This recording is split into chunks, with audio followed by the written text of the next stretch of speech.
السلام عليكم ورحمة الله وبركاته. الحمد لله نحمده ونصلي على رسوله الكريم أما بعد. أعوذ بالله من الشيطان الرجيم. بسم الله الرحمن الرحيم. لن تنالوا البر حتى تنفقوا مما تحبون. صدق الله مولانا العظيم. اللهم إنا نجعلك في نحورهم ونعوذ بك من شرورهم. രാജ്യവ്യാപകമായി നടന്നുകൊണ്ടിരിക്കുന്ന വഖഫ് പ്രതിഷേധങ്ങളുടെ ഭാഗമായി SDPI കടപ്പുറം പഞ്ചായത്തിന്റെ ആഭിമുഖ്യത്തിൽ നടത്തപ്പെടുന്ന മഹത്തായ പ്രതിഷേധ മാർച്ചിന് ശേഷമുള്ള ഈ യോഗത്തിൽ സംബന്ധിച്ചുകൊണ്ടിരിക്കുന്ന സ്നേഹം നിറഞ്ഞ ജനാധിപത്യ മതേതര വിശ്വാസികളെ,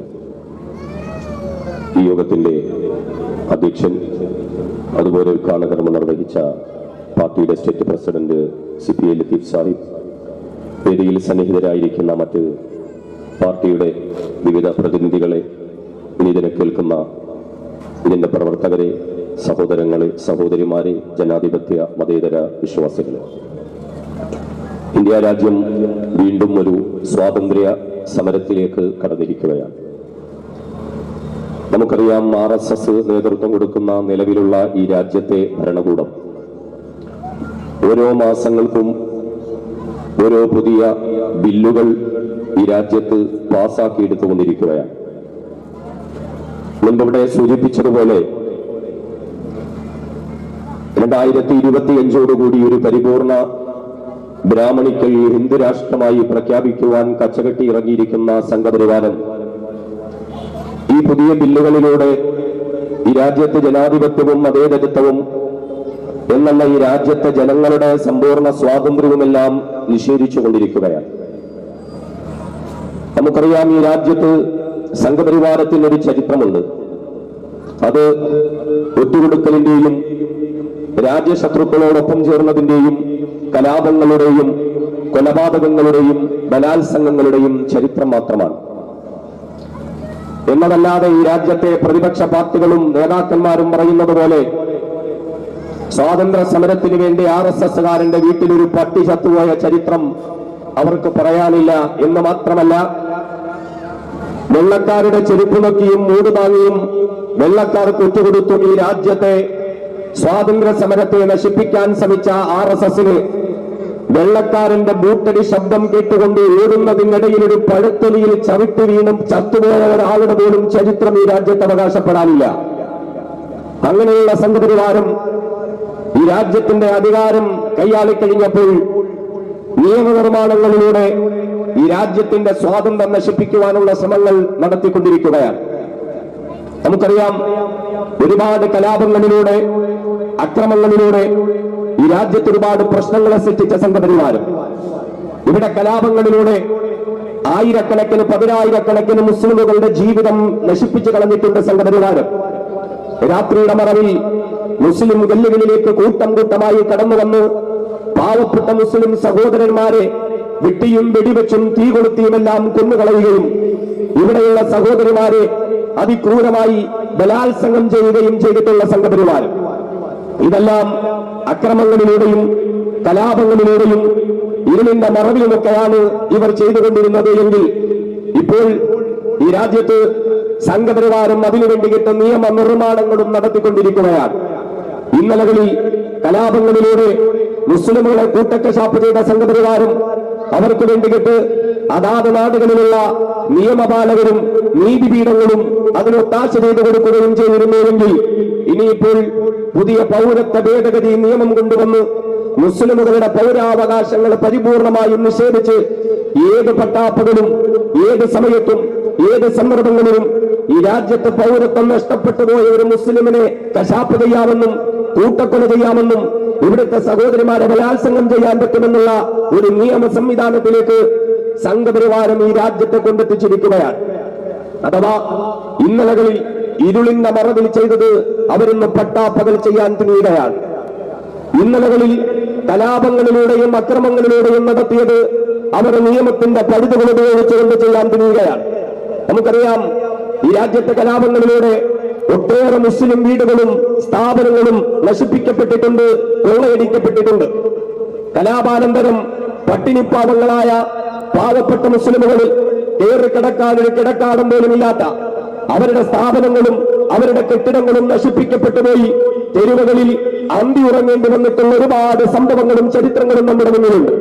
ഇതൊക്കെ സംഘപരിവാരം ചെയ്തത് അക്രമങ്ങളിലൂടെയും കലാപങ്ങളിലൂടെയുമാണ് എങ്കിൽ ഇനിയിപ്പോൾ ഇവിടെ പുതിയ നിയമങ്ങൾ കൊണ്ടുവന്ന് നാം കാണുന്നുണ്ട് ഉത്തരേന്ത്യൻ സംസ്ഥാനങ്ങളിലൊക്കെ തന്നെയും ഒരു മുന്നറിയിപ്പ് പോലുമില്ലാതെ രാത്രിയുടെ മറവിൽ മുസ്ലിം വീടുകളിലേക്ക് കടന്നു വന്ന് ബുൾഡോസർ രാജ് എന്ന കരിനിയമത്തെ ഉപയോഗപ്പെടുത്തി കോടതികളെ പോലും ഞെട്ടിപ്പിച്ചുകൊണ്ട് മണിക്കൂറുകൾക്കുള്ളിൽ 200 കണക്കിന് വീടുകൾ തകർത്ത് തരിണമാക്കാൻ നിയമങ്ങൾ നടപ്പിലാക്കിക്കൊണ്ടിരിക്കുന്നു സംഘപരിവാർ. നമുക്കറിയാം, ബാബരി മസ്ജിദ് ഉൾപ്പെടെയുള്ള എത്രയോ പള്ളികളാണ് സംഘപരിവാരം തങ്ങളുടേതായ കൈപ്പിടിയിലേക്ക് കൊണ്ടുവന്നിരിക്കുന്നത്. എത്രയോ പള്ളികൾ ഇന്ന് അവകാശവാദം ഉന്നയിച്ചിരിക്കുന്നു. എത്രയോ പള്ളികൾ തങ്ങളുടേതാണ് എന്നുള്ളതായ വാദഗതികളുമായി അവർ മുന്നോട്ട് വന്നുകൊണ്ടിരിക്കുന്നു. എന്ന് മാത്രമല്ല, രാത്രിയുടെ മറവിൽ മതിൽ ചാടി ഗേറ്റ് തകർത്ത് പള്ളിയുടെ വാതിൽ തകർത്ത് ഇമാമിന് നിസ്കരിക്കുന്ന മെഹ്റാബിലേക്ക് രാമവിഗ്രഹവും മറ്റ് ലിംഗങ്ങളുമെല്ലാം കൊണ്ടുവച്ച് ശേഷം ഇത് തങ്ങളുടേതാണ് എന്ന് പ്രഖ്യാപിക്കാൻ സംഘപരിവാരം ശ്രമിക്കുന്നുണ്ട് എങ്കിൽ ഇതൊക്കെയും അക്രമമാണ്, ഇതൊക്കെയും അനീതിയാണ്, ഇതൊക്കെയും ഇവിടുത്തെ നിയമവ്യവസ്ഥകൾക്കെതിരാണ്. പക്ഷേ ഇപ്പോഴിതാ ഒരു വഖഫ് ഭേദഗതി നിയമം കൊണ്ടുവരുന്നതിലൂടെ ഈ രാജ്യത്ത് പകൽ വെളിച്ചത്തിന് പാസാക്കിയെടുത്ത നിയമത്തിന്റേതായ പഴുതുകൾ ഉപയോഗിച്ചുകൊണ്ട് പള്ളികൾ പിടിച്ചെടുക്കാൻ, മദ്രസകൾ പിടിച്ചെടുക്കാൻ, വഖഫ് സ്വത്തുക്കൾ പിടിച്ചെടുക്കാൻ സംഘപരിവാരം നിയമങ്ങൾ ഉണ്ടാക്കിയിരിക്കുകയാണ്. ഇതിനെയാണ് കൃത്യമായി നാം ഓരോരുത്തരും തിരിച്ചറിയേണ്ടുന്നത്. ഇതിൽ പ്രതിഷേധിച്ചുകൊണ്ടാണ്, ഇതിനെ ഞങ്ങൾ അനുവദിക്കില്ല എന്ന് പ്രഖ്യാപിച്ചുകൊണ്ടാണ് ഈ കാണുന്ന സ്ത്രീകളും കുട്ടികളും സഹോദരന്മാരും ഉൾപ്പെടെ ഈ കാണുന്ന പ്രതിഷേധ സമ്മേളന നഗരിയിലേക്ക് ഒഴുകിയെത്തിയിരിക്കുന്നതെങ്കിൽ നമ്മിലേക്ക് പെയ്തിറങ്ങുന്ന മഴത്തുള്ളികളെ സാക്ഷി നിർത്തിക്കൊണ്ടൊരു കാര്യം പറയട്ടെ. നാം ഇന്ന് സമര രണാങ്കണത്തിലാണ്. നമുക്കൊരു ചരിത്രമുണ്ട്, നമുക്കൊരു പാരമ്പര്യമുണ്ട്. ഇന്ന് നമ്മിലേക്ക് പെയ്തിറങ്ങുന്ന ഈ മഴത്തുള്ളികളാണ് എങ്കിൽ സത്യത്തിന്റെ മാർഗത്തിൽ നാം അടിയുറച്ചു നിന്നാൽ ഒരുപക്ഷെ നാളെ നമുക്കിതുപോലെ ഏറ്റെടുക്കേണ്ടി വരുന്നത് ഈ രാജ്യം ഭരിക്കുന്നവരുടെ സംവിധാനങ്ങളിൽ നിന്നും നമുക്ക് ഏറ്റെടുക്കേണ്ടി വരുന്നത് വെടിയുണ്ടകളും മാരകമായ ആയുധങ്ങളുമായേക്കാം. അവിടെ നമുക്ക് പ്രഖ്യാപിക്കുവാനുള്ളത് ഈ മഴത്തുള്ളികൾക്ക് പകരം ഞങ്ങളിലേക്ക് പെയ്തിറങ്ങുന്നത് വെടിക്കോപ്പുകളും ആയുധങ്ങളുമാണ് എങ്കിൽ മുന്നോട്ട് വെച്ച ഞങ്ങളുടെ കാലുകൾ ഏറെ പിന്നോട്ട് വെക്കാൻ ഈ രാജ്യത്തെ മതേതര വിശ്വാസികൾ തീരുമാനിച്ചിട്ടില്ല എന്ന് പ്രഖ്യാപിക്കാൻ ഈ ഒരു സന്ദർഭത്തെ നാം ഓരോരുത്തരും ഉപയോഗപ്പെടുത്തേണ്ടതായിട്ടുണ്ട്. എന്താണ് വഖഫ് എന്നും എന്താണ് വഖഫ് ഭേദഗതി കരിനിയമമെന്നും എനിക്ക് മുമ്പ് സംസാരിച്ച ഉദ്ഘാടക പ്രഭാഷകൻ ഉൾപ്പെടെ വളരെ കൃത്യമായി നിങ്ങളുടെ മുന്നിൽ അവതരിപ്പിക്കുകയുണ്ടായി. കാരണം വഖഫിനെ പറ്റിയിട്ട് ഒരുപാട് തെറ്റിദ്ധാരണകൾ ഇവിടെ പ്രചരിപ്പിക്കപ്പെട്ടുകൊണ്ടിരിക്കുകയാണ്. വഖഫ് എന്ന് പറഞ്ഞാൽ ഇന്ത്യ രാജ്യത്തെ ജനങ്ങളുടെ സമ്പത്ത്, മറ്റ് മതസ്ഥരുടെ സമ്പത്ത്, ഈ രാഷ്ട്രത്തിന്റെ സമ്പത്ത് പിടിച്ചെടുക്കാൻ മുസ്ലിമുകൾ നിർമ്മിച്ചെടുത്ത ഒരു ഭൂമാഫിയ കൊള്ള സംഘമാണ് എന്ന് വരുത്തി തീർക്കാൻ സംഘപരിവാരം ഒരുപാട് ശ്രമങ്ങൾ നടത്തിക്കൊണ്ടിരിക്കുന്നു. എന്താണ് സഹോദരങ്ങളെ വഖഫ് എന്ന് പറഞ്ഞാൽ? ഒരു മനുഷ്യൻ ദൈവത്തിന്റെ പ്രീതി കാംക്ഷിച്ചുകൊണ്ട് ആരാധനകൾക്ക് വേണ്ടിയിട്ടോ ജീവകാരുണ്യ പ്രവർത്തനങ്ങൾക്ക് വേണ്ടിയിട്ടോ വിദ്യാഭ്യാസ ആരോഗ്യ പ്രവർത്തനങ്ങൾക്ക് വേണ്ടിയിട്ടോ തന്റെ സ്വത്തോ തന്റെ സമ്പത്തോ തന്റെ ഇഷ്ടത്തോടെ തനിക്ക് മാത്രം അവകാശപ്പെട്ടതിനെ പരിപൂർണമായും സമർപ്പിക്കുന്നതിന്, ദൈവത്തിന് വേണ്ടി സംഭാവന ചെയ്യുന്നതിന്, അല്ലാഹു റബ്ബുൽ ഇസ്സത്തിന് വേണ്ടി കൊടുക്കുന്നതിന് വഖഫ് എന്ന് ഒറ്റ വാക്കിൽ നമുക്ക് മനസ്സിലാക്കാൻ സാധിക്കാം. ഇസ്ലാമിൽ പുണ്യകരമായ ഒരുപാട് കാര്യങ്ങളുണ്ട്. അവിടെ ഖുർആൻ പറയുന്നത് ലൻ തനാലുൽ ബിർറ ഹത്താ തുൻഫിഖൂ മിമ്മാ തുഹിബ്ബൂൻ, നിങ്ങളുടെ സമ്പത്തിൽ നിന്ന് നിങ്ങൾ വളരെയേറെ ഇഷ്ടപ്പെടുന്ന, നിങ്ങളുടേതായി നിൽക്കണമെന്ന് നിങ്ങൾ ഒരുപാട് ആഗ്രഹിക്കുന്ന നിങ്ങളുടെ ആ സമ്പത്തിൽ നിന്നും നല്ലതിനെ നോക്കി അല്ലാഹുവിന്റെ മാർഗത്തിൽ ചെലവ് ചെയ്തിട്ടല്ലാതെ, സമർപ്പിച്ചിട്ടല്ലാതെ, വഖഫ് നൽകിയിട്ടല്ലാതെ പരിപൂർണമായ പുണ്യം നിങ്ങൾക്ക് കരസ്ഥമാക്കാൻ പറ്റില്ല എന്നുള്ളതാണ് വിശുദ്ധമായ ഖുർആനിന്റെ പ്രഖ്യാപനം. വഖഫ് എന്ന് പറഞ്ഞാൽ കേവലം പള്ളികൾക്കും മദ്രസകൾക്കും ഖബർസ്ഥാനുകൾക്കും വേണ്ടിയിട്ട് മാത്രമല്ല. അല്ലാഹുവിന്റെ പ്രിയപ്പെട്ട പ്രവാചകൻ അഷ്റഫുൽ ഖൽഖ് നബി മുഹമ്മദ് മുസ്തഫ സ്വല്ലല്ലാഹു അലൈഹി വസല്ലമ തങ്ങൾ പഠിപ്പിച്ചത് പ്രകാരം ഒരു മനുഷ്യൻ പൊതുജനങ്ങൾക്ക് വേണ്ടിയിട്ട് ഒരു കനാല് നിർമ്മിച്ചു കൊടുത്താൽ, ഹദീസിൽ എങ്ങനെയാണ് നമുക്ക് കാണാൻ പറ്റുന്നത്? ഒരാളൊരു തോട് കീറി കൊടുത്തു ജലസേചന പദ്ധതികൾക്ക് വേണ്ടിയിട്ട്, പൊതുജനത്തിന്റെ കൃഷി ആവശ്യങ്ങൾക്ക് വേണ്ടിയിട്ട്, അവർക്ക് കുളിക്കാനും അവർക്ക് കുടിക്കാനും അവരുടെ നാൽക്കാലി മൃഗങ്ങളെ വളർത്തുവാനും വേണ്ടിയിട്ട് കനാൽ സംവിധാനം ഒരു മുസ്ലിം ഉണ്ടാക്കി കൊടുത്താൽ അത് വഖഫാണ്. അവൻ മരിച്ചു കഴിഞ്ഞാലും ഖിയാമത്ത് നാൾ വരെയും അവന്റെ ഖബറിലേക്ക് ഒഴുകിക്കൊണ്ടിരിക്കുന്ന ഓരോ തുള്ളി ജലത്തിനനുസരിച്ച് പ്രതിഫലം കിട്ടുമെന്നുള്ള വഖഫിന്റെ പരിശുദ്ധമായ ഒരു പ്രവർത്തനത്തെ പറ്റി പ്രിയപ്പെട്ട പ്രവാചകർ പഠിപ്പിക്കുകയാണ്.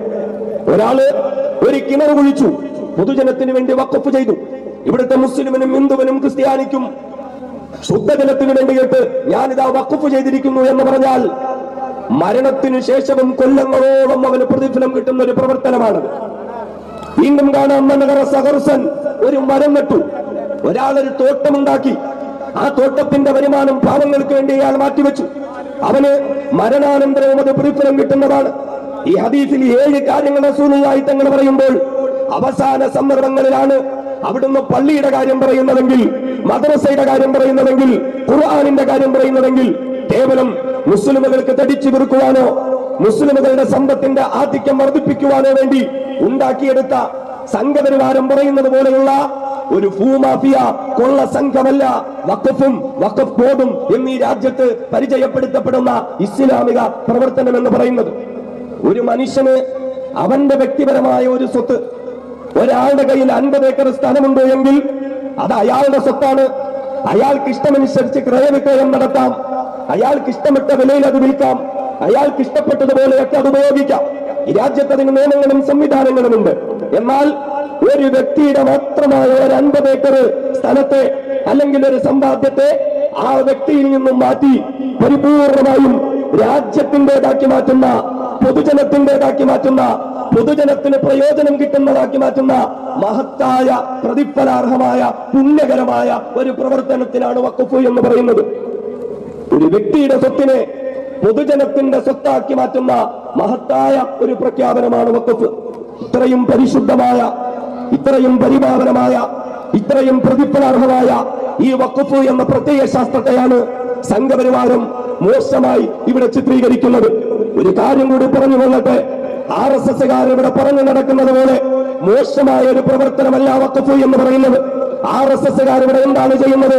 ആരാന്റെ പറവിൽ രാത്രിയുടെ മറവിൽ ഒരു കറുത്ത കല്ല് കൊണ്ടുപോയി കുഴിച്ചിട്ടിട്ട് പിന്നീട് എപ്പോഴെങ്കിലും പറമ്പ് കിളയ്ക്കുമ്പോൾ ആ കല്ല് പൊങ്ങി വന്നാൽ പൊങ്ങിയത് കല്ലല്ല, അത് ഞങ്ങളുടെ ദേവന്റെ ലിംഗമാണ് എന്ന് പറഞ്ഞ് നാണം കെട്ട മാറിയ കളി കളിക്കുന്നത് പോലെയല്ല വഖഫ് എന്ന പരിശുദ്ധമായ ഒരു പ്രവർത്തനമെന്ന് ഈ രാജ്യത്തെ നല്ലവരായ മതേതര ജനാധിപത്യ വിശ്വാസികൾ മനസ്സിലാക്കണം. ഒരുപാട് കുപ്രചരണങ്ങൾ നടത്തിക്കൊണ്ടിരിക്കുക. ഇവിടുത്തെ തൃശ്ശൂര് MP ഉണ്ടല്ലോ, പുള്ളിക്കാരന് ഒരുപക്ഷെ ചെറുപ്പകാലത്തിൽ തന്നെ ഒരുപാട് സിനിമകളിൽ അദ്ദേഹം അഭിനയിച്ചിട്ടുണ്ട്. അദ്ദേഹത്തിന്റെ ഒരുപാട് സിനിമകൾ കണ്ടിട്ടുള്ളവരുടെ ഉണ്ടാകും. കോരിത്തരിപ്പിക്കുന്ന ഡയലോഗുകളും ആക്ഷനുകളും രംഗങ്ങളും ഒക്കെ കണ്ടിട്ടുണ്ടാകും. ഇപ്പോ എന്താണെന്നറിയില്ല, വർഗീയത തലയ്ക്ക് പിടിച്ചത് കൊണ്ട് സിനിമാ ലോകവും ചെവിക്ക് പിടിച്ച് പുറത്തു കളഞ്ഞേക്കുക. ഇപ്പൊ പാവത്തിന് സിനിമയൊന്നും കിട്ടുന്നില്ല. പക്ഷേ എങ്കിലും പഴയ ക്യാമറ കാണുമ്പോഴുള്ള അഭിനയിക്കണമെന്നുള്ള കൊതി ഇന്ന് വരെ തീർന്നിട്ടില്ല. നിങ്ങൾ നോക്കേ, എവിടെ ക്യാമറ കണ്ടാലും പുള്ളിയുടെ ഒരു ഭാവം അങ്ങോട്ട് മാറാൻ തുടങ്ങും. ക്യാമറ കണ്ട പഴയ ഡയലോഗുകളൊക്കെ ഓർമ്മ വരാൻ തുടങ്ങും. അതിന് പാർലമെന്റിലാണെങ്കിൽ പോലും എവിടെയാണെന്ന് എന്ന് പറഞ്ഞാലും ക്യാമറ കണ്ടാൽ പുള്ളിക്ക് പിന്നെ എന്തെങ്കിലുമൊക്കെ ഡയലോഗുകൾ വരും.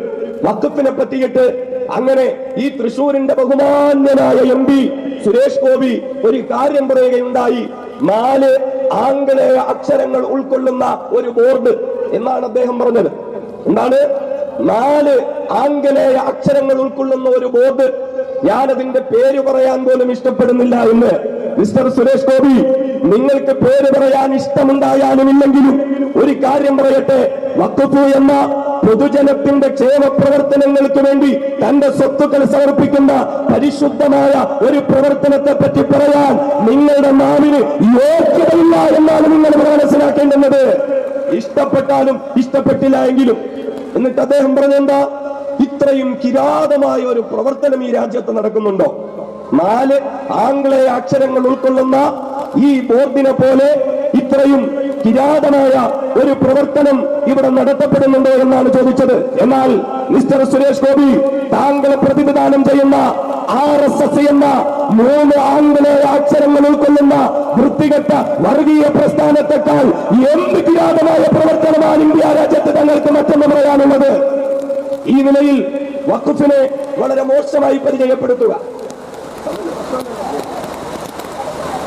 സഹോദരങ്ങളെ, ഇപ്പൊ വഖഫ് ബോർഡിന്റെ വിവാദങ്ങളും മറ്റുമൊക്കെ വരുമ്പോ ഇവിടെ പലർക്കും തോന്നിപ്പോകും, ഇന്ത്യയിൽ മുസ്ലിമുകളുടെ സ്വത്തുക്കൾ സംരക്ഷിക്കാൻ വേണ്ടി ഒരു വഖഫ് ബോർഡ് കൊണ്ടുവന്നിരിക്കുക. വേറെ മതങ്ങളുമായി ബന്ധപ്പെട്ടൊന്നും ഇങ്ങനെ ഒരു വിവാദങ്ങൾ നമ്മൾ കാണുന്നില്ലല്ലോ. അപ്പോ മുസ്ലിങ്ങൾക്ക് വേണ്ടി മാത്രം ഇങ്ങനെ ഒരു ബോർഡ് ഇവിടെ ഉള്ളതാണോ? ഒരിക്കലുമല്ല. നമ്മൾ തിരിച്ചറിയണം, ഇന്ത്യ രാജ്യത്തെ സംബന്ധിച്ചിടത്തോളം ഇവിടുത്തെ ഹൈന്ദവ സഹോദരങ്ങളുടെ സ്വത്തുക്കൾ സംരക്ഷിക്കുന്നതിന് വേണ്ടിയിട്ട് ഇവിടുത്തെ ഹൈന്ദവ സഹോദരങ്ങൾ അവരുടെ മതത്തിന് വേണ്ടി വിശ്വാസത്തിന്റെ പേരിൽ സമർപ്പിച്ചിട്ടുള്ളതായ സ്വത്തുക്കൾ സംരക്ഷിക്കുന്നതിന് വേണ്ടി ഇവിടെ ഹിന്ദു റിലീജിയസ് എൻഡോവ്മെന്റ് ആക്ട് ചെയ്യുന്നൊരു നിയമമുണ്ട്. ഇവിടെ സിഖുകാരുടെ സ്വത്തുക്കൾ സംരക്ഷിക്കുന്നതിന് വേണ്ടി ഹരിദ്വാര പ്രബന്ധക കമ്മിറ്റിയുണ്ട്. ഇവിടുത്തെ ക്രൈസ്തവരുടെ സ്വത്തുക്കൾ സംരക്ഷിക്കുന്നതിന് വേണ്ടി ഇവിടെ ചർച്ച് ബില്ലുകളും ആക്ടുകളും നിലനിൽക്കുന്നുണ്ട്. ഇങ്ങനെ ഒരുപാട് നിയമങ്ങൾ ഈ രാജ്യത്ത് നിലനിൽക്കുന്നുണ്ട്.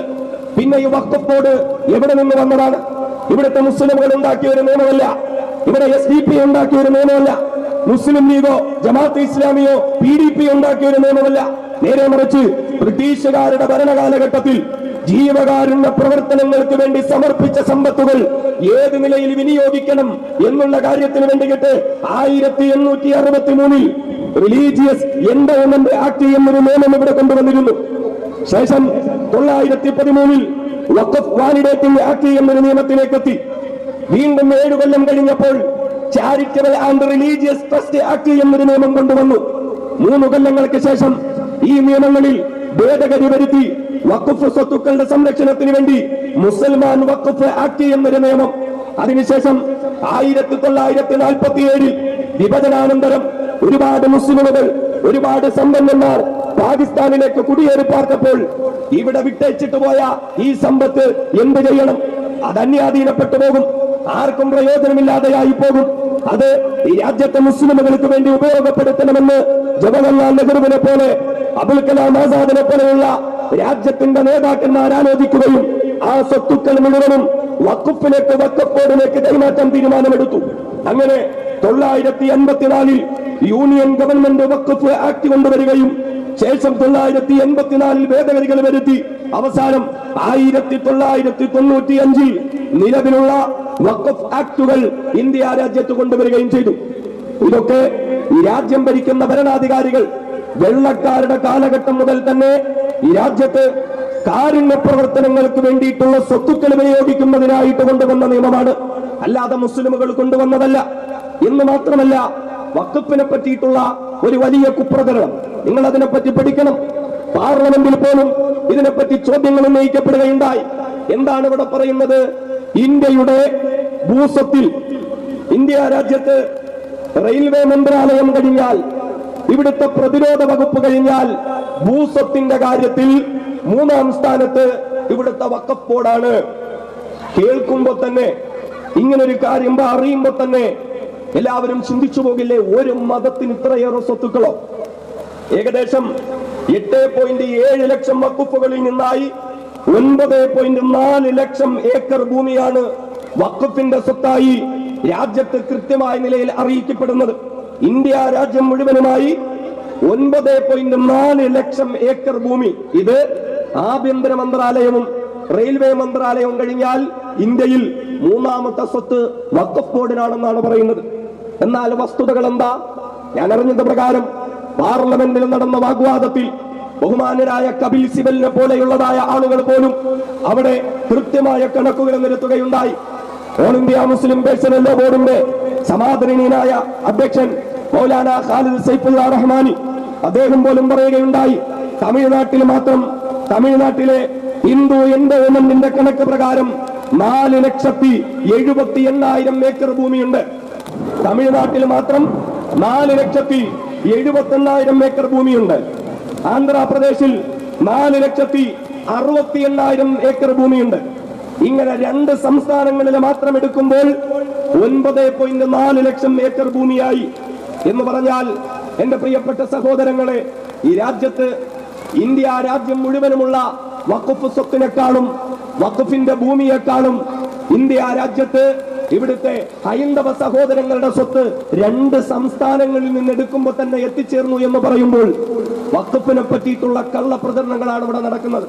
പിന്നെ നമുക്കറിയാലോ, ഇവിടെ സംഘപരിവാരത്തിനോടൊപ്പം ചേർന്നുകൊണ്ട് വഖഫ് നിയമങ്ങൾ വന്നു കഴിഞ്ഞാൽ പിന്നെ തങ്ങൾക്കിവിടെ പരിപൂർണ സ്വാതന്ത്ര്യം കിട്ടുമെന്ന് തെറ്റിദ്ധരിച്ചു പോയ ദൈവത്തിന്റെ കുഞ്ഞാടുകളാകേണ്ടുന്നതിന് പകരം സംഘപരിവാരത്തിന്റെ മുട്ടനാടുകളാകാൻ വിധിക്കപ്പെട്ട ഇവിടുത്തെ ക്രൈസ്തവ സഭകളുണ്ടല്ലോ, അവരിന്ന് സംഘപരിവാരത്തിനോടൊപ്പമാണ്.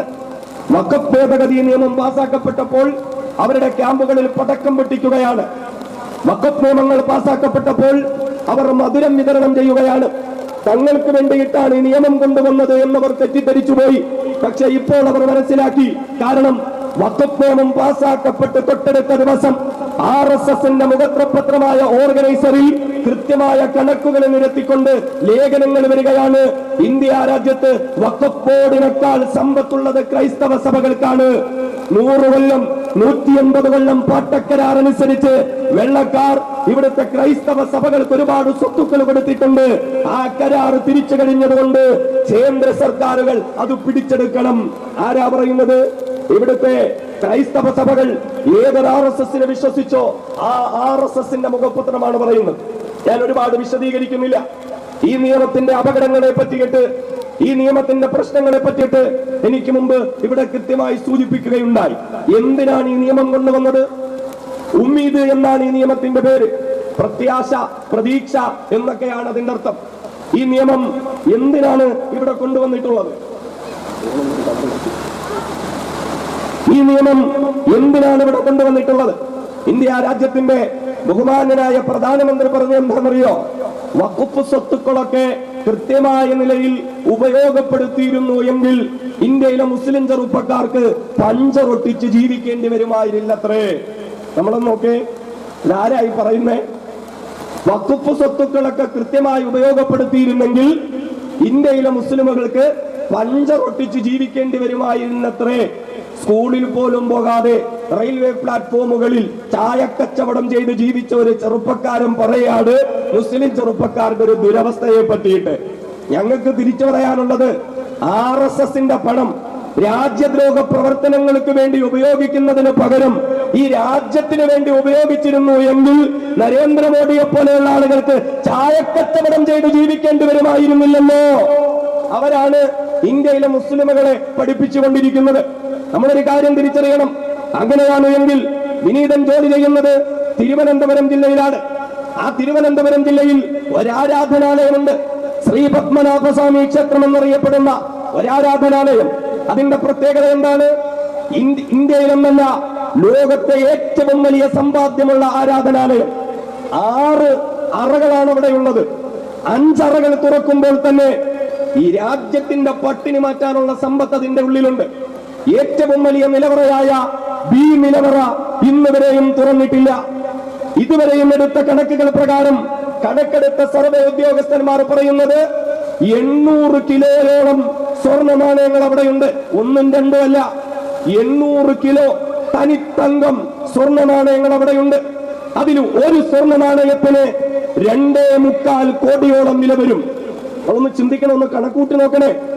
ഒരു സ്വർണ്ണ നാണയത്തിന് 2.25 കോടി വില വരുമെങ്കിൽ അങ്ങനെ 800 കിലോ സ്വർണ്ണ നാണയങ്ങൾ മാത്രം. സ്വർണ്ണ അങ്കികൾ വേറെ, സ്വർണ്ണ സിംഹാസനങ്ങൾ വേറെ, മാലകൾ വേറെ, സ്വർണ്ണ ചങ്ങലകൾ വേറെ. ഒരു മനുഷ്യന്റെ തള്ളവിരലിന്റെ വലിപ്പമുള്ളതായ വജ്രങ്ങൾ എത്രയോ സൂക്ഷിക്കപ്പെട്ടിരിക്കുകയാ. അങ്ങനെ കോടിക്കണക്ക് വരുന്നതായ സമ്പത്ത് ഇവിടെയുണ്ട്. ഞാനൊന്ന് ചോദിക്കട്ടെ, ഇവിടുത്തെ ബഹുമാന്യനായ പ്രധാനമന്ത്രിക്കോ അല്ലെങ്കിൽ ഇവിടുത്തെ ദേവസ്വം ബോർഡിനോ അല്ലെങ്കിൽ ഇവിടുത്തെ RSSകാരനോ ഹൈന്ദവ സമൂഹത്തിന് വേണ്ടി മുസ്ലിമുകൾക്ക് അതിൽ നിന്ന് ചില്ലിക്കാശ് പോലും വേണ്ട. ഇവിടുത്തെ ഹൈന്ദവർക്ക് വേണ്ടിയിട്ട് കോടാനുകോടിയോളം പൂട്ടിവെക്കപ്പെട്ടിരിക്കുന്ന സ്വർണത്തിൽ നിന്ന് അല്പമെങ്കിലും ഇന്ന് വരെ എടുത്ത് രാജ്യത്തിന് വേണ്ടി ഒന്ന് ചെലവഴിക്കാൻ പറ്റിയിട്ടുണ്ടോ? അതിനുപോലും പറ്റിയിട്ടില്ലാത്തവരാ വഖഫ് സ്വത്തിലേക്ക് കണ്ണും നട്ടുകൊണ്ട് കുറുക്കനെ പോലെ ഒളിച്ചു വന്നിരിക്കുന്നത്. ഈ സ്വത്തൊക്കെ ആരുടേതാ? ശ്രീ പത്മനാഭസ്വാമി ക്ഷേത്രത്തിലെ സ്വത്ത് ആരുടേതാ? ഈ രാജ്യത്തിന്റെ സ്വത്താണ്. ഇവിടുത്തെ ജനങ്ങൾ കൊടുത്ത നികുതി പണം, ഇവിടുത്തെ ജനങ്ങൾ കൊടുത്തിട്ടുള്ളതായ ചുങ്കപ്പണം, ഇവിടുത്തെ ജനങ്ങളിൽ നിന്ന് പിടിച്ചിട്ടുള്ളതായ കരം, ഈ സമ്പത്ത് മുഴുവനും ഒരു സുപ്രഭാതത്തിൽ മഹാരാജാവ് തിരുമനസ് ശ്രീ പത്മനാഭന്റെ കാൽപാദത്തിൽ അദ്ദേഹം തന്റെ ദാനമായി കൊടുക്കുകയായിരുന്നു, വഖഫ് ചെയ്യുകയായിരുന്നു. അത് ഉപയോഗപ്പെടുത്താൻ ഹൈന്ദവ ധർമ്മം അനുസരിച്ച് വകുപ്പില്ലാത്തവരെ. നമ്മൾ ആ മതത്തിന്റെ വിശ്വാസങ്ങൾക്കൊപ്പം നിൽക്കുന്നു. പക്ഷേ മുസ്ലിമുകളുടെ കാര്യത്തിലേക്ക് വരുമ്പോ ഇവിടെ പ്രധാനമന്ത്രി പറയുന്നത് എന്താ? ഇന്ത്യ രാജ്യത്തെ മുസ്ലിം സ്ത്രീകൾക്ക് വേണ്ടിയിട്ടാണ് ഈ നിയമം കൊണ്ടുവന്നത് എന്ന്. ഇന്ത്യയിലെ മുസ്ലിം സ്ത്രീകൾക്ക് വേണ്ടി. എന്റെ സഹോദരിമാർ കൂടി കേൾക്കണം, പ്രധാനമന്ത്രിക്കും ആഭ്യന്തരമന്ത്രിക്കും മുസ്ലിം സ്ത്രീകളോട് വല്ലാത്ത സ്നേഹമാണ്. ഈ സ്നേഹം ഇന്നും ഇന്നലെയൊന്നും തുടങ്ങിയതല്ല. 1982-83 കാലഘട്ടങ്ങളിൽ ആസാമിലെ നെല്ലയിൽ ഉൾപ്പെടെ കലാപങ്ങൾ ഉണ്ടാക്കി ആയിരക്കണക്കിന് മുസ്ലിം സ്ത്രീകളെയും കുട്ടികളെയും ബലാത്സംഗം ചെയ്തു കൊന്നിട്ട് കുത്തിയെടുക്കുന്നതായ ബ്രഹ്മപുത്രയിലേക്ക് വലിച്ചെറിഞ്ഞ സംഘപരിവാരം 992 ഇന്നലകളിൽ ബോംബെയിലും സൂറത്തിലും മീറത്തിലും കലാപങ്ങൾ ഉണ്ടാക്കി മുസ്ലിമുകൾ തിങ്ങി താമസിക്കുന്നതായ ചെറ്റക്കൂരകളിലേക്ക് കടന്നുവന്ന് മുസ്ലിം പെണ്ണുങ്ങളെ അതിൽ നിന്നും പിടിച്ചിറക്കി വലിച്ചിറച്ച് പുറത്തേക്ക് കൊണ്ടുവന്ന് അതിക്രൂരമായി ബലാത്സംഗം ചെയ്ത് അത് ക്യാമറകൾ പകർത്തിയിട്ട് ഏമാന്മാരുടെ താവിക്കോട്ടകളിൽ ആ രംഗങ്ങൾ ടിവിയിലിട്ട് കണ്ട് കൈയടിച്ചു പൊട്ടിച്ചിരിച്ച സംഘപരിവാരം 2002 ഇന്നലകളിൽ ഗുജറാത്തില്, ബരോദ പാട്ടയില്, അഹമ്മദാബാദില് പരിപൂർണ ഗർഭിണിയായ സ്ത്രീകളെ പോലും വെറുതെ വിടാതെ അവളെ ഒരു ചുവരിനോട് ചേർത്ത് നിർത്തി ബലാത്സംഗം ചെയ്ത് നിറവയറുമായി നിൽക്കുന്ന അവളുടെ അടിവയറു കുത്തി കീറി ഗർഭസ്ഥ ശിശുവിനെ തീയിലിട്ട് കരിച്ചരിച്ചു കൊല്ലാൻ ബാബു ബജറംഗിമാരെ പറഞ്ഞു വിട്ട സംഘപരിവാരം മുസഫർ നഗറിലും ഉത്തർപ്രദേശിലും രാജ്യത്തിന്റെ വിവിധ ഭാഗങ്ങളിലും 10,000-കണക്കിന് സ്ത്രീകൾ ബലാത്സംഗം ചെയ്ത സംഘപരിവാരം ഇപ്പോഴവർക്ക് മുസ്ലിം സ്ത്രീകളോട് വല്ലാത്ത സ്നേഹമാണ്. വഖഫ് ബോർഡിൽ സ്ത്രീ പ്രാതിനിധ്യമില്ലാത്തവരെ ഇവിടെ ഇതിനു മുമ്പ് തന്നെ ഇതിനെപ്പറ്റി അന്വേഷിക്കാൻ വേണ്ടി ജോയിന്റ് പാർലമെന്ററി കമ്മിറ്റേഷനൊക്കെ വന്നിട്ടുണ്ടായിരുന്നു. ആ സമയത്ത് പോലും വഖഫ് ബോർഡിൽ സ്ത്രീകൾക്ക് പ്രാതിനിധ്യമുണ്ട് എന്ന റിപ്പോർട്ട് വന്നു. നമ്മുടെ തൊട്ടടുത്ത തമിഴ്നാട്ടില്, അതുപോലെ ജമ്മു കാശ്മീരില്, അതുപോലെ പഞ്ചാബിലൊക്കെ തന്നെ വഖഫ് ബോർഡിന്റെ ചെയർപേഴ്സൺ സ്ഥാനത്തേക്ക് സ്ത്രീകൾ കടന്നു വന്നിട്ടുണ്ട്. അങ്ങനെ ഇല്ലാത്തൊരു കള്ളത്തരം പറഞ്ഞിട്ട് മുസ്ലിം സ്ത്രീകൾക്ക് വേണ്ടിയിട്ടൊരു നിയമം. പിന്നെന്താ പറയുന്നേ? മതേതരത്വത്തിന് വേണ്ടിയിട്ടാണ് ഈ നിയമം എന്ന്. ആരാ? RSS ആരം പറയാ, ഞങ്ങൾക്ക് ഭരണം ഞങ്ങളുടെ കയ്യിൽ കിട്ടിയാൽ ഇന്ത്യൻ ഭരണഘടനയിൽ നിന്ന് മതേതരത്വവും ജനാധിപത്യവും വെട്ടിമുറിച്ചു മാറ്റുമെന്ന് പ്രഖ്യാപിച്ച സംഘപരിവാരത്തിന് മതേതരത്വം കാത്തു സൂക്ഷിക്കാൻ വഖഫ് ബോർഡിൽ മാറ്റങ്ങൾ വരണം. അതുകൊണ്ട് കേന്ദ്ര വഖഫ് സെൻട്രൽ കൗൺസിലായാലും അതേപോലെ തന്നെ സംസ്ഥാന വഖഫ് ബോർഡിലായാലും അമുസ്ലിം പ്രാതിനിധ്യം വേണമത്രേ. 24 പേര് തിരഞ്ഞെടുക്കപ്പെടുമ്പോൾ അതിൽ 8 പേർ നിർബന്ധമായും അമുസ്ലിമുകളായിരിക്കണം. എന്നാലേ മതേതരത്വം ഉണ്ടാവൂ. എന്നാലൊന്ന് ചോദിക്കട്ടെ, രാജ്യം ഭരിച്ചുകൊണ്ടിരിക്കുന്ന RSS നേതൃത്വം കൊടുക്കുന്ന ഇവിടുത്തെ മന്ത്രിസഭയിൽ മതേതരത്വത്തിന് വേണ്ടി എത്ര മുസ്ലിമുകളെ നിങ്ങൾ ഉൾപ്പെടുത്തിയിട്ടുണ്ട്? ഒരു മുസ്ലിം പോലും നിലവിലെ ഇന്ത്യൻ ഭരണകൂടത്തിലില്ല, ഭരണ സംവിധാനത്തിലില്ല. പക്ഷേ അവർക്ക് മതേതരത്വം വരണമെങ്കിൽ വഖഫ് ബോർഡിൽ അമുസ്ലിമുകൾ വേണം. നമ്മളൊന്നറിയണം സഹോദരങ്ങളെ, ആരാധനകൾ അതാത് മതങ്ങളിലുള്ളവരാണ് ചെയ്യേണ്ടുന്നത്. ഇവിടെ മതേതരത്വത്തിന് വേണ്ടിയിട്ട് ഏതെങ്കിലും ക്ഷേത്ര കമ്മിറ്റിയിൽ ഇവിടുത്തെ ആലിമീങ്ങളെ ഉൾപ്പെടുത്തുവോ? ഇവിടുത്തെ ഹാജിയാക്കന്മാരെ ഉൾപ്പെടുത്തുവോ? ഇവിടുത്തെ ക്രൈസ്തവ സഭകളുടെ കമ്മിറ്റിയിൽ ഏതെങ്കിലും അന്യമതസ്ഥരെ ഉൾപ്പെടുത്തുവോ? കോടതി പോലും ചോദിക്കുകയുണ്ടായല്ലോ, ഇവിടെ വലിയ വലിയ ക്ഷേത്ര ട്രസ്റ്റുകളുണ്ട്, അതിൽ ഹിന്ദുക്കളല്ലാത്തവരെ ഉൾപ്പെടുത്തിയിട്ടുണ്ടോ? കാരണം എന്താ? ഓരോ മതങ്ങൾക്കും അതിൻ്റെതായ മൂല്യങ്ങളുണ്ട്. ആ മൂല്യങ്ങളെ തിരിച്ചറിഞ്ഞ് ആ പവിത്രതയോടെ അതേ ബഹുമാനത്തോടെ അത് കൈകാര്യം ചെയ്യാൻ അതാത് മതവിശ്വാസികൾക്കാണ് ഏറ്റവും കൂടുതൽ സാധ്യമാകുന്നത്. അതുകൊണ്ട് മതത്തിന്റെ ആചാരങ്ങൾ, മതത്തിന്റെ അനുഷ്ഠാനങ്ങൾ, മതത്തിന്റെ സമ്പാദ്യങ്ങൾ അതാത് മതത്തിൽപ്പെട്ടവർ കൈകാര്യം ചെയ്യട്ടെ എന്നതുപോലെ തന്നെ വഖഫ് ചെയ്യലും വഖഫ് കൈകാര്യം ചെയ്യലും ഇസ്ലാമിനെ സംബന്ധിച്ചിടത്തോളം ഒരു ഇബാദത്ത് തന്നെയാണ്. അത് മുസ്ലിമുകൾ കൈകാര്യം ചെയ്യട്ടെ. എന്തിനാണ് 2 അമുസ്ലിമുകൾ വരുമ്പോൾ നിങ്ങൾക്ക് ഇത്ര അസഹിഷ്ണുത എന്താ എന്നൊക്കെ പലരും ചോദിക്കും. നമ്മൾ നോക്കിയേ, ഇവിടെ അമുസ്ലിമുകളെ കൊണ്ടുവരാൻ നിയമം പാസാക്കിയത് ആരാ? സംഘപരിവാരമാണ്, RSS ആണ്. വേറെ ആരാണെങ്കിലും നമുക്കൊന്ന് ആലോചിക്കാമായിരുന്നു. RSS കൊണ്ടുവരുന്ന അവരുടെ പ്രതിനിധികളായിരിക്കും കൃത്യമായും RSSന് പണിയെടുക്കുന്ന, വർഗീയത കൊണ്ട് കൂറുതെളിയിക്കുന്ന, വഖഫ് ബോർഡിനെ നശിപ്പിച്ചു കളയുന്ന, ഇന്ത്യയിലെ മുസ്ലിമുകളുടെ അവകാശങ്ങൾ നിഷേധിക്കുന്ന ഒരാളെ തന്നെയായിരിക്കും RSS അവിടെ കൊണ്ടുവരാൻ ശ്രമിക്കുന്നത്. അതുകൊണ്ട് തന്നെയാണ് RSSന്റെ നേതൃത്വത്തിലുള്ള ഈ ഭേദഗതി അംഗീകരിക്കില്ല എന്ന് ഇന്ത്യയിലെ മുസ്ലിമുകളും അതുപോലെ തന്നെ ഇവിടുത്തെയുള്ള മതേതര ജനാധിപത്യ വിശ്വാസികളും പറയുന്നു. എന്ന് മാത്രമല്ല വഖഫ് ബോർഡിന്റെ എല്ലാ നിയമങ്ങളും കാറ്റിൽ പുറത്തിയിട്ട് ഇനിയിപ്പോ അധികാരം മുഴുവനും വഖഫ് ബോർഡിനോ ട്രൈബ്യൂണലിനോ അല്ല, അത് അതാത് ജില്ലകളിലെ കളക്ടർമാർക്ക് കൊടുക്കുക. ഇത് പറയുമ്പോ നിയമങ്ങളെ നമ്മളൊന്ന് കൂട്ടിച്ചേർത്ത് വായിക്കണം എന്ന് മാത്രമല്ല, മറ്റു ചില ഭേദഗതികളുണ്ട്. ഏതെങ്കിലും ഒരു വഖഫ് സ്വത്തിൽ എന്തെങ്കിലും ഒരു തർക്കം വന്നു കഴിഞ്ഞാൽ അത് പിന്നെ തർക്കഭൂമിയാണ്. ഈ തർക്കഭൂമിയുടെ കാര്യത്തിൽ തീരുമാനം വരേണ്ടത് അവിടുത്തെ കളക്ടറിന്റെ നേതൃത്വത്തിൽ ഗവൺമെന്റിൽ നിന്നുമാണ്. അങ്ങനെ എന്തെങ്കിലും തർക്കം വന്നാൽ തർക്കം പരിഹരിക്കുന്നതുവരെയും ആ തർക്കഭൂമി വഖഫ് സ്വത്തായിരിക്കില്ല, അത് ഗവൺമെന്റിന്റെ ഭൂമിയായിരിക്കും. എന്നാണ് ഈ തർക്കം തീർപ്പാക്കേണ്ടുന്നത്. നേരത്തേക്ക് അതിന് ഇത്ര മാസം ഒരു കാലാവധി ഉണ്ടായിരുന്നു. പുതിയ നിയമത്തിൽ അങ്ങനെ കാലാവധി ഒന്നുമില്ല. എത്ര നാള് വേണേലും നീട്ടിക്കൊണ്ടുപോകാം. അത്രയും കാലം ഈ സ്വത്ത് ഗവൺമെന്റിന്റേതായിരിക്കും, അഥവാ RSSന്റേതായിരിക്കും. നമ്മൾ അറിയേണ്ടുന്നത്, നമ്മുടെ ഇവിടുത്തെ പള്ളി അല്ലെങ്കിൽ ഏതെങ്കിലും ഒരു പള്ളി ഖബർസ്ഥാന് വേണ്ടി ഒരു 50 സെന്റ് സ്ഥലമുണ്ടായിരുന്നു. വഖഫ് ബോർഡിൽ ചെന്നപ്പോൾ അതിൽ 5 സെന്റ് സ്ഥലത്തിന്റെ കാര്യത്തിൽ ഒരു തർക്കമുണ്ട്. പുതിയ നിയമപ്രകാരം എങ്കിൽ ആ 50 സെന്റ് സ്ഥലവും തർക്കഭൂമിയായി. അത് പ്രകാരം തീരുമാനമെടുക്കേണ്ടത് കളക്ടറാണ്.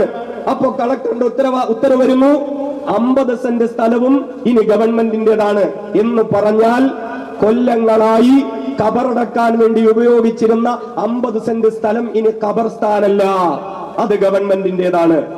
ഇതെന്ന് തീരുമാനമാകും നമുക്കറിയാലോ. തീരുമാനമാകുന്നത് വരെയും ഗവൺമെന്റിന്റേതാ, ഗവൺമെന്റിന് അത് ഉപയോഗിക്കാം. ഒരുപക്ഷെ ഖബർസ്ഥാന് വേണ്ടി നമ്മുടെ മുൻഗാമികൾ മാറ്റിവെച്ചതായ 50 സെന്റ് സ്ഥലം ഒരുപക്ഷെ നാളെ RSS എഴുതി കൊടുത്തേക്കാം. മദ്യനിർമ്മാണശാലകൾക്ക് വേണ്ടി ഉപയോഗിച്ചേക്കാം. മറ്റു ഹോട്ടൽ 5 സ്റ്റാർ ഹോട്ടലുകൾക്ക് വേണ്ടി എഴുതി കൊടുത്തേക്കാം. പുതിയ നിയമപ്രകാരം മുമ്പ് ഇവിടെ ലത്തീഫ് സാഹിബ് സൂചിപ്പിച്ചതുപോലെ ഇനിയിപ്പോ 6 മാസത്തിനുള്ളിൽ റീ രജിസ്ട്രേഷൻ നടത്തണം. ഇന്ത്യയിൽ നിലവിൽ ഇതുവരെയും 3 നിലയിലാണ് വഖഫുകൾ ഉണ്ടായിരുന്നത്.